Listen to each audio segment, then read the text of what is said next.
What's going on, everybody? Thank you so much for tuning in. I'm super excited to have author Thomas Howard Riley joining me. Thomas, how you doing today? I'm doing good. Thanks, David. Good. So Thomas is actually the author of this freaking chunk of a book, but it's called We Break Immortals. Just came out not too long ago, and is currently on a little bit of a book tour that we're doing. I'm sure a lot of people have seen the Escapist book tours going on. But Thomas, just want to start off. Tell me a little bit about yourself. I mean, I know we've talked a lot on Twitter for like a while. I mean, you're pretty enamored with the fan. I'm out and about, yeah. But yeah, I want to know, about yourself. How did you get into writing? What do you do outside of writing for a career and so forth like that? Well, I got into writing. I guess I kind of always have been involved in storytelling. That Penelope really wants to be in this interview, but early on, when I used to like play, when you go play as a kid with other neighborhood kids, and I always had a habit of creating elaborate storylines for, like, we it wasn't just cops and robbers. It was like, okay, this is the order in which things happen, and at some point one of us is going to turn against the others, and then so I always kind of had that kind of creative storytelling impulse from an early age. And I got into basically fantasy and sci-fi were like some of the first things I read. I was obviously reading the normal like kids books when I was very little, but as early as like second or third grade, I was reading The Foundation. I was reading The Hobbit, Lord of the Rings, Silmarillion, things like that. And those things really kind of expanded my concept of what stories were. And the thing that really put me in was the Dragonlance series of books, which I really liked. It appealed to me as the thickness of that book behind you shows you. The big epic stories are what sucked me in, and I liked the concept of like a franchise of stories, like all in the same world. Maybe some of them are related to each other, maybe some aren't. Like that concept has always been a big thing in the back of my mind. So I've never been able to write a short story. Every time I try to write a short story, it just ends up being like a extended prologue for a giant space opera or something. So, I've always been kind of a go big or go home person. I gotcha. Yeah. You're talking about how you used to make like elaborate stories when you play with your friends and stuff. I remember we moved into a new house, probably like early middle school, and woods behind us, like you couldn't really see anything. But there was a house that was like, I don't know, a quarter mile behind us, along like a really long driveway. But we used to just go back there and walk through the woods. And there was always, it's really interesting. It was like very old, I guess maybe Ford, like abandoned, like in the middle of the woods, like it had like wrapped around a tree. And like I always wanted to like go explore it. But instead of actually like getting anywhere near it, because I'm like, there's probably somebody living in it. Like, I don't want to go anywhere near it. Like, we would just like think up of a story of like, oh, I bet like they like robbed a bank or something. And, before any of this was like trees, it used to just be like a sprawling metropolis. Who knows? But yeah, it's always fun doing that. But like, I never actually like wrote it down or anything. So it was always in one ear, out the other. And then the next day, you completely forget about it. But yeah, I don't I don't know if I can say that I've done the whole I'm going to write a short story to become a massive prologue.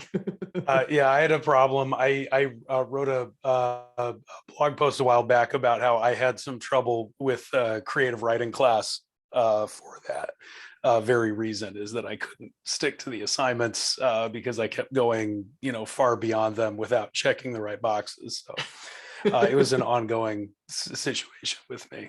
Yeah, professor's like, so this story doesn't end. Yeah, it's still the beginning. So my bad. Yeah, we haven't even gotten to the beginning yet. You. This is the pre-beginning. Come on, I'm down. It's like, I think you need to be in a different class. We're gonna go ahead and change your syllabus up a little bit. So as far as your writing goes, who would you say are some maybe your biggest influences? I mean, I know you mentioned Dragonlance. Was kind of Well, a big thing. excuse me. But It's hard to point to one specifically prose wise, because my prose kind of is all over the place. It's kind of like a hybrid. I do it situationally. So like at certain points it'll be very sparse prose, and then it'll go into more flowery at times, and then back and forth. So I kind of let what kind of atmosphere I'm going for dictate where the prose goes as far as that's concerned. But storytelling wise, definitely Dragonlance, obviously, Tolkien, as far as like world building was concerned, those were the driving things behind what I wanted to do and what I ultimately did end up doing. The I'm also, for some reason, I'm really fascinated with like noir crime conspiracy stories. So I have a bad habit of always wanting to have some kind of a conspiracy in my stories, no matter what happens. Miss P's back here. So that's another thing that is included in there. To a certain extent, I would say George R. R. Martin actually helped me figure out like certain ways of storytelling that helped make a longer story flow better. I really liked the use of in medias res for starting scenes instead of like long drawn out traveling sequences, and things like that. But a lot of the authors that I really like now, I can't say they were influences before, because a lot of them I just discovered. So like Joe Abercrombie, for instance, I just started reading the first books of his last year. I'd seen them in stores before, but hadn't actually bought them, so I can't obviously credit that as an influence. right. But yeah, obviously going forward, it has an effect on what I do. Yeah. It was validating to read Mistborn, because I'm a big fan of extensive magic, complex magic systems. I write a little bit more darker, more serious, sinister stuff than that, but it felt validating that there was that people were interested in that kind of thing. That when I read Wheel of Time, that wasn't just a once and done thing where people where that was going to be the only thing people would be interested in with a lot of magic. I gotcha. Yeah. So when you talk about Martin specifically, I have to imagine you're talking about the first 3 books, right? Because like, definitely, definitely, yeah. I'm one of those jerks who read the books before they ever dreamed up the series. What a jerk! So those people that have been waiting around for this book 6, that's that was me. But I mean, the writing in the 4th and 5th books is not bad. I mean, it's tonally and prose wise, it's still exceptional writing. It's just the storytelling it's went just a weird like way. it's just not enjoyable. I guess is the word. Right. Yeah, it's like he never like got crappy as a writer. It's just like what he chose to write about. It could have been better. Yeah, Right. It's beautiful prose. It's just like, can something happen? Can we talk about somebody else? Exactly. Yeah, and again, definitely better. and I again want to I hesitate whenever I say inspiration, because I don't write like George R. R. Martin either. Like the tone or style of my prose is not like his. My voice and my characters' voices are much different than what he does, but just the method of structuring story in those first 3 books, and especially knowing what to show and what to skip, was a big thing, because early on as a writer, I didn't skip anything, and it was awful. It was just like, if they had to go from this to 3, if they had to pass 3 different towns before they get to the main town, I had to show them getting to each town. I had to show them, so that was one thing that helped develop me as a writer. We're talking like 15 years ago, when I was doing this kind of thing. Because this book, the one that's behind you that just came out, is sort of it's sort of a two-part thing, my friend, because the current incarnation of it is basically like I just started working on it a year ago, Mm, but the story itself and the germ of the story goes back like 20 years or more, mm, because I originally started writing it a very long time ago. And I originally, queried it. Back when I queried it, you had to send out a letter to people in the physical mail. mhm. Okay, What is so that like? it's not fun. It's like, yeah.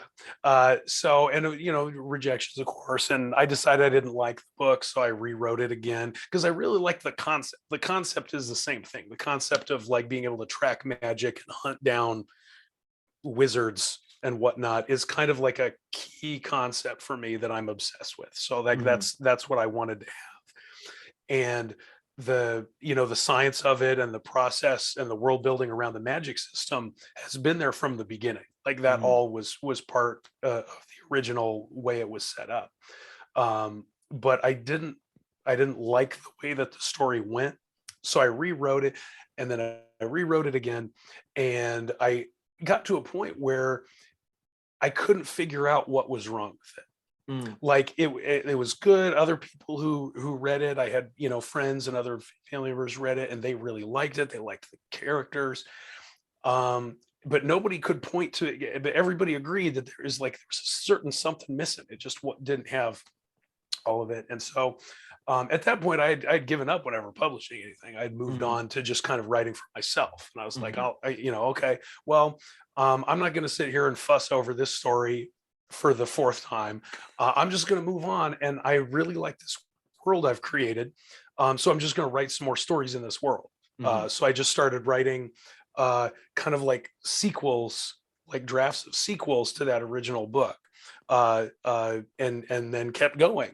And as I went, I got better as a writer and better as a storyteller. Um, but I still uh, uh, and I still didn't like that first book. And so I was caught in this kind of loop because I wasn't writing different stories. I was writing sequels to a book that I didn't like. And how can you convince anybody to read a story that you yourself, that you feel like you have to explain,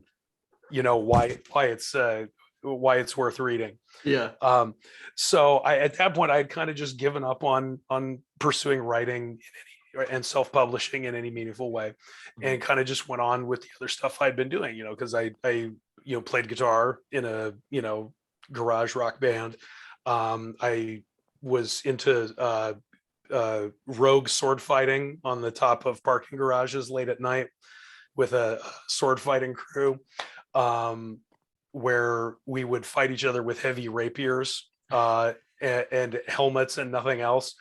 And not nothing else, but like no other padding or armor. We would all just just nude with we're not helmets in the on. buff.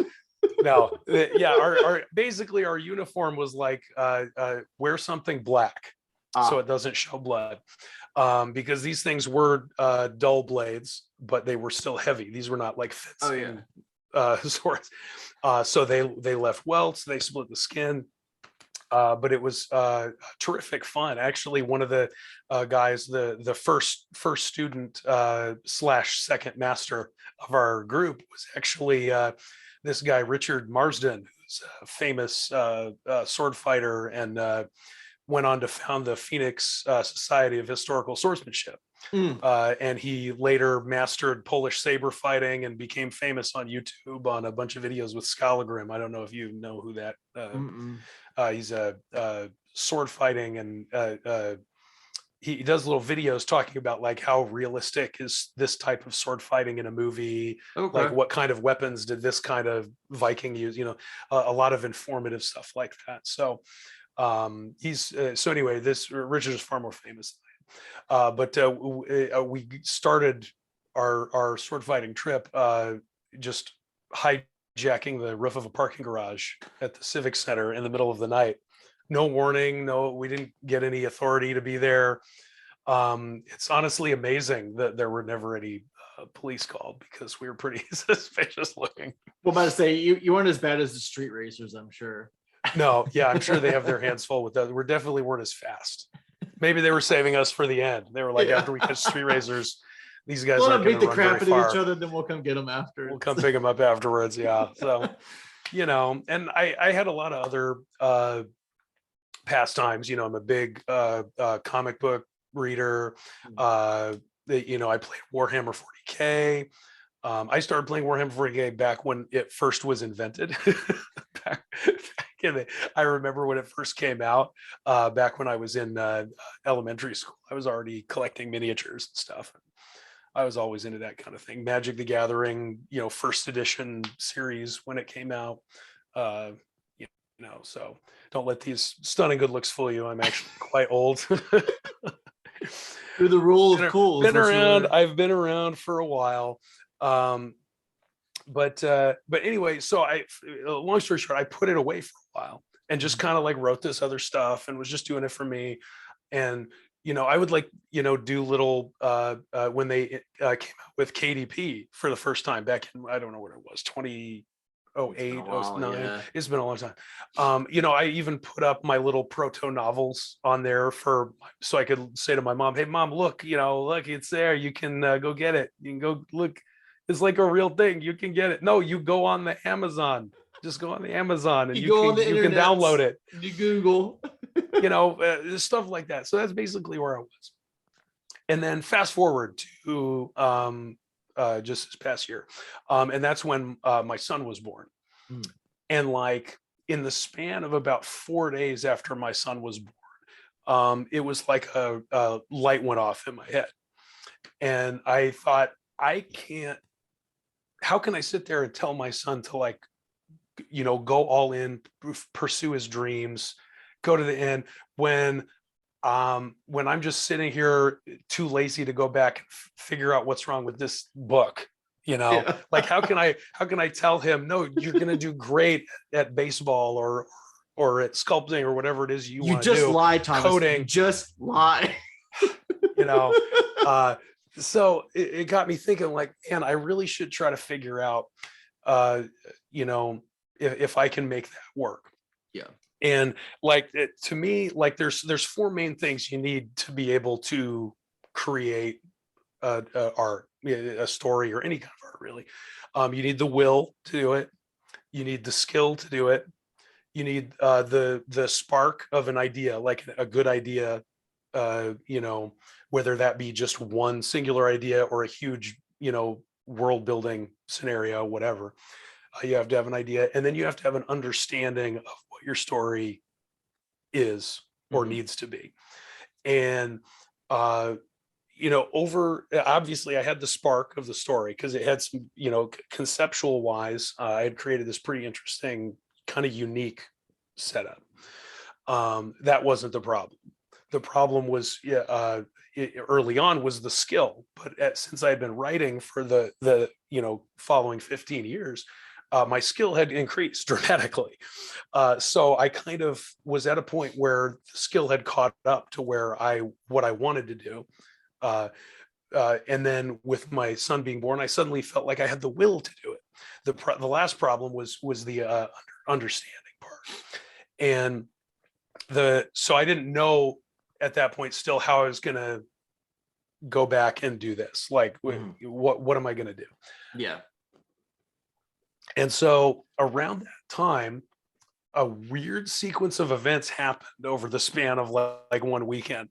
I decided I was going to just go to the bookstore and pick up a bunch of new modern fantasy books and just look at them and see if some idea would spark to trigger me to figure out what the deal was. So I don't let my son down, And so I found a couple of books. I found one. It was, I believe it was Rage of Dragons by Evan Winter. And the cover was just out. It was in hardcover. It looked really nice. So I got that one. And that was one of the ones in the pile that I got. And then a couple of days later, I had stumbled across an article that he had written about self-publishing that was very inspiring. had some do's and some don'ts, but it also is just generally very inspiring about, what, go for it. Beware the pitfalls, but give it a try. I was like, oh, that's interesting. And it mentioned that there was like a community of indie writers, and so I kind of just stumbled into book Twitter and booktube, which I'd never known about before. Yeah. And so I ran into some articles and some people on Twitter, and I saw some videos on YouTube.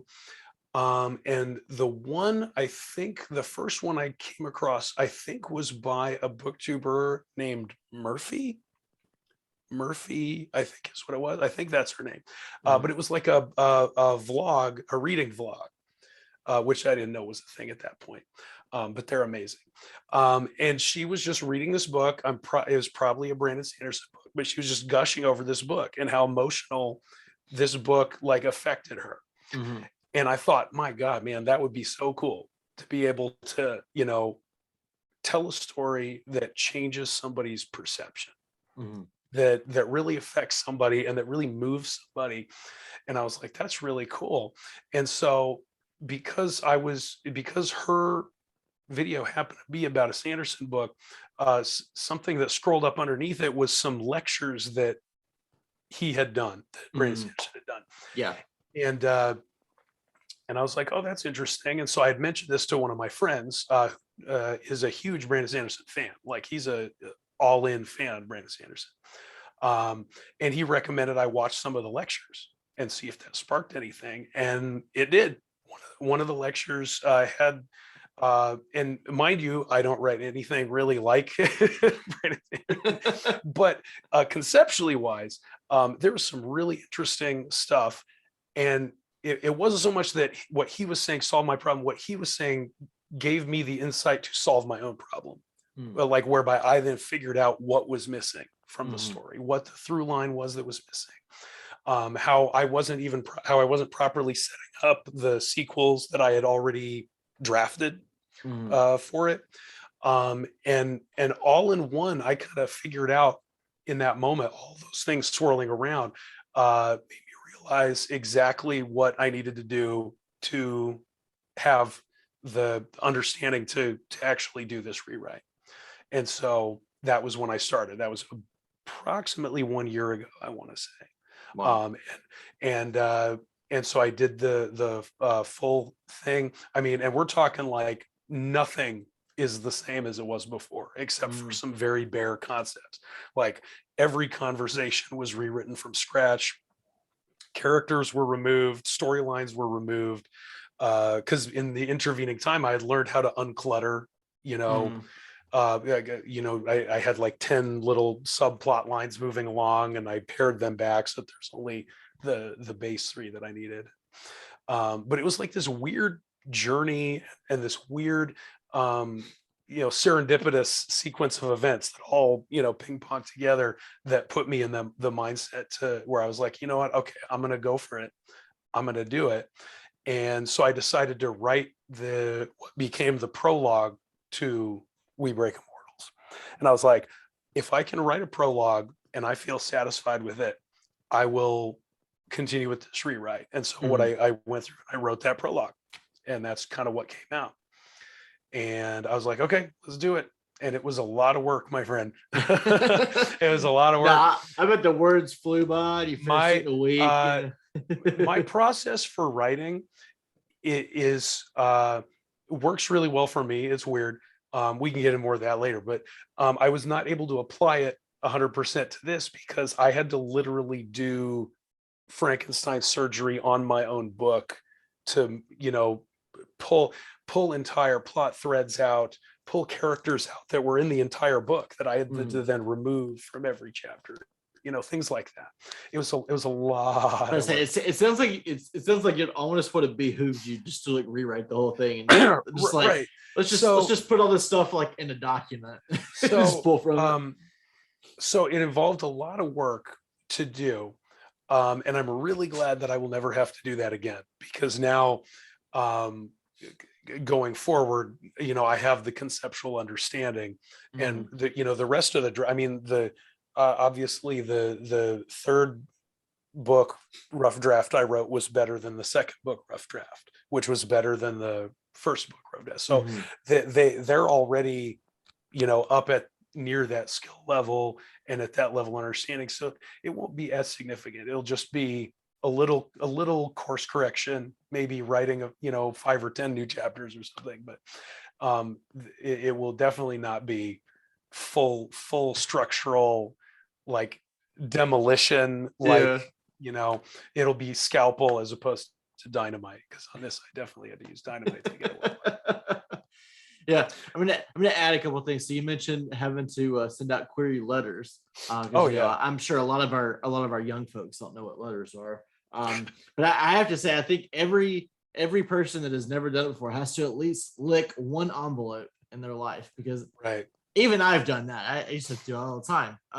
Granted, now they have you just You peel know, it and stick it, but the like, funny thing about letters is that the response time is about the same. oh, I'm sure. It's still like But I'm like sure the it slush it spell was is like still it way was bigger still now than it used to be. it was still about 4 to 6 weeks to get a rejection, and now with email, still 4 to 6 weeks. So It's crazy. But I have to imagine the slush pile is like triple or quadruple to what it oh, used to be. certainly, yeah, Has to because be. it's easier to send them Yeah, than it was. exactly. But And then the other thing, I think you need to add a fifth thing to your steps or your rules to write by. Having a really good editor. That's like number 5. I oh, well, think we're not even getting into revisions and whatnot. I'm just talking whether you should even start the story at all. Yeah. Uh, I go through a 5 or 6 layer revision and editing and proofreading process, um, for this book, and that is a big headache too. But yeah. but that's a different thing. That's chapter 2 of how to write. of Make the sure you should rules even to write start. by. Yeah, definitely make sure you should actually start first. Mm. There you go. Then Actually once you do get the thing and then worry about if it's good or not later. correct. Correct. So, um, but as far as writing, I recommend if a new writer is watching, um, and you're not sure about your skill level or about your understanding, definitely check out online. You can find free writing tutorials, hints, tips, tricks. But the number one thing that I would recommend is have more than one idea, like more than one world that you want to be in, uh, uh, because it's a lot easier to write a new book from scratch than have to go back and fix one. I mm, had no choice because I'm kind of just mentally locked in to the world I created. mhm, And I just kind of have a mental block for writing outside of that. I just really mhm, want to explore this idea. So it's kind of my curse mhm. in a certain respect, because I can't disengage myself from it and start a new idea. Oh, I like even this series that I have planned, I have like spin-offs, prequel ideas. It's kind of like I'm creating like a Dragonlance franchise, but with just myself doing all the writing Mhm. in my own head, because all these ideas keep popping up to me of things to do. So, um, but even all these different ideas, totally different types of stories, unrelated to We Break Immortals or anything, are still in that same world, in that same framework. So, Mhm. um, yeah. So I gotcha. So, as far as We Break Immortals go, can you tell us a little bit about what it's about, where you drew, I guess, your inspiration for the story from, and then where can we expect the story to go after book 1? sure. It's this particular one is involving a drug addict who can track and hunt down sorcerers, the most renowned swordsman that no one has ever heard of, and a thieving, magic wielding woman hell bent on revenge, and how all of them kind of collide on the trail of this insane superhuman serial killer who's trying to make himself a god. And so they all kind of are sucked in to this situation. and then that's where the story is. The world itself, as I kind of referenced before, is predicated on a method of tracking, spotting, reading, and blocking magic. So how it's all about how normal people using certain tools, certain substances, certain processes of how the magic process works to block sorcerers from doing what they do. Mm. And then to capture them. So like if a sorcerer becomes a criminal or uses their power for nefarious purposes, there are ways to like prevent them from doing that. And also this, leads naturally into reverse situations where these processes can be used to persecute people who might otherwise not be bad, but just because they have the ability to use magic. So I kind of come at that from both angles. I gotcha. And then there's a guy who's just doesn't have anything to do with magic. He's just a lot of fun with weapons. You always gotta have one of those, right? You always gotta have the humorous one that just kind of keeps the gang going. So what can we kind of expect as the series goes on? Do we stay with these same ones? I mean, I know you kind of have the ideas of how you want the series to go. Do you intend on bringing different characters in as the story progresses? Yeah, the story does expand as far as point of view characters, and also expands as far as what's being explored. Because in this one, it's more of a self-contained story. Obviously, there are questions left unanswered, certain questions left unanswered, certain threads not tied off, but the main story is self-contained within this book. So it's not like it doesn't end on directly on a cliffhanger.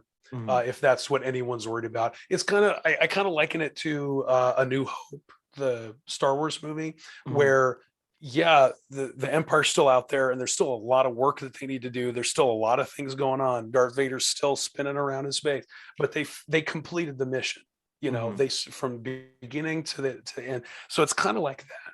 And then, so what I have planned going forward is to do more of a deep dive into how some of these cultures deal with their magic users, and juxtapose those.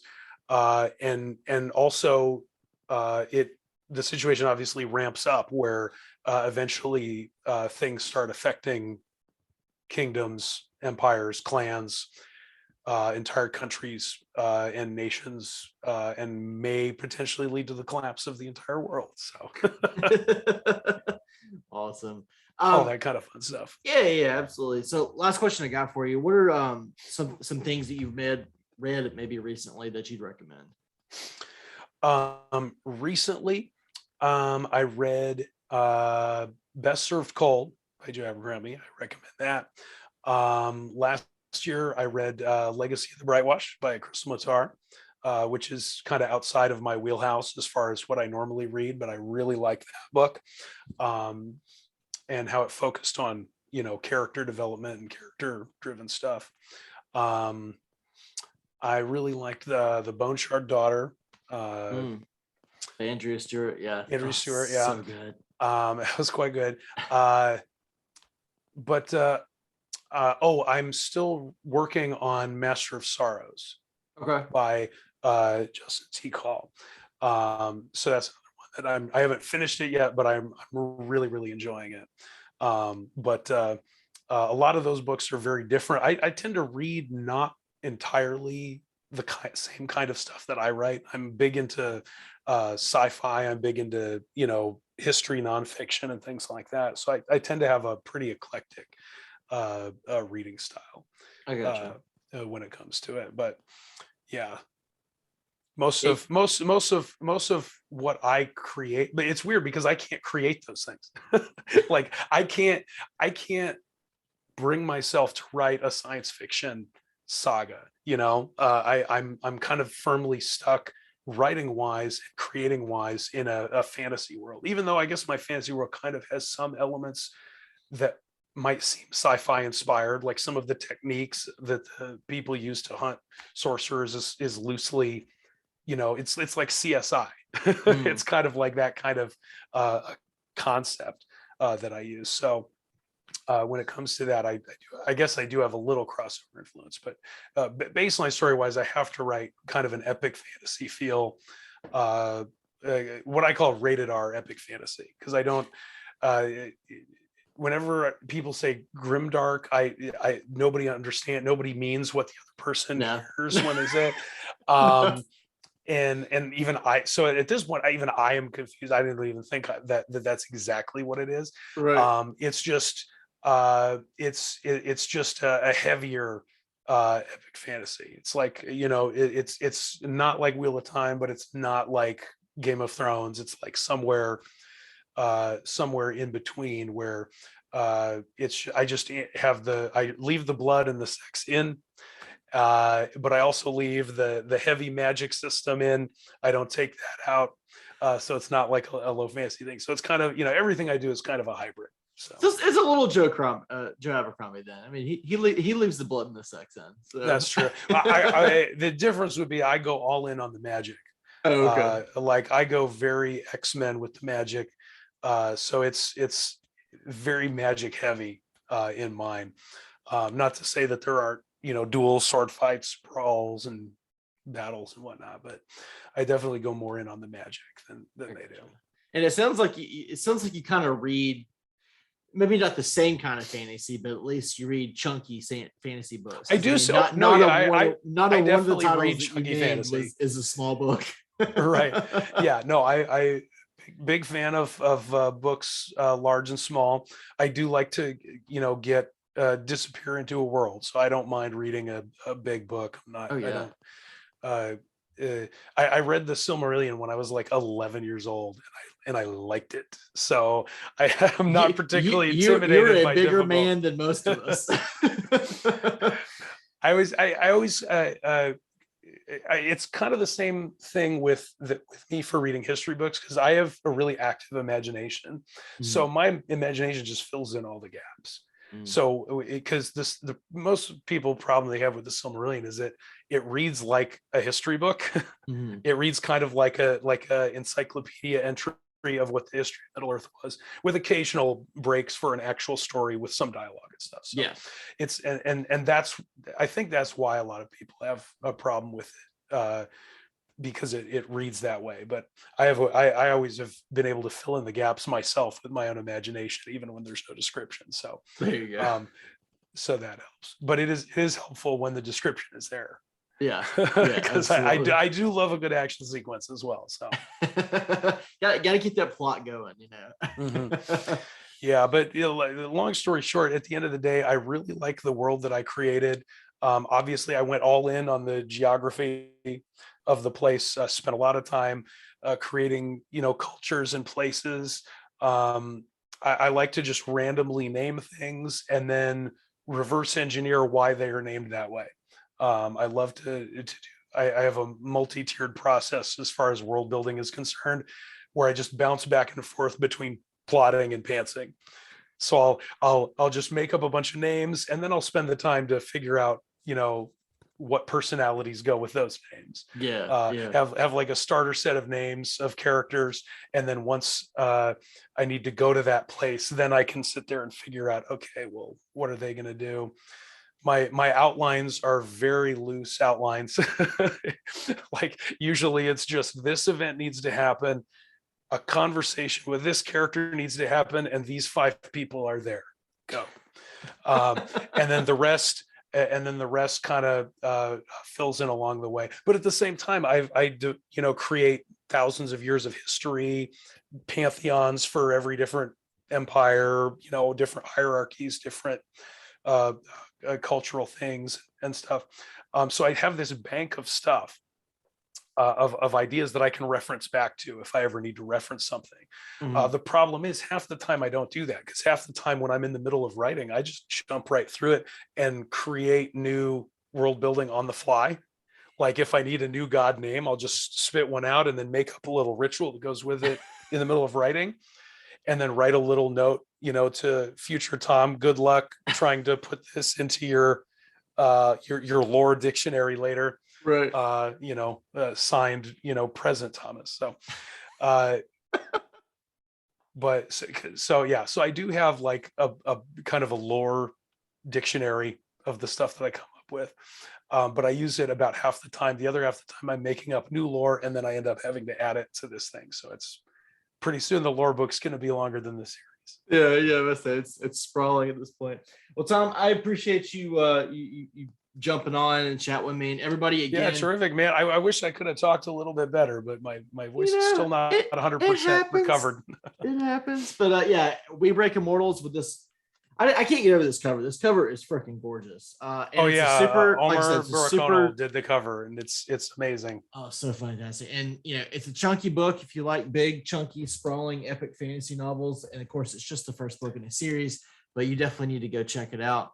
And Tom, definitely looking forward to chatting with you more on social media, maybe doing this again when we get ready for book 2. And just thank you again for being you and being awesome. You got it. Same to you. Awesome. We'll talk again soon. Thanks, Tom. All right. Thank you, sir. Yeah. Bye.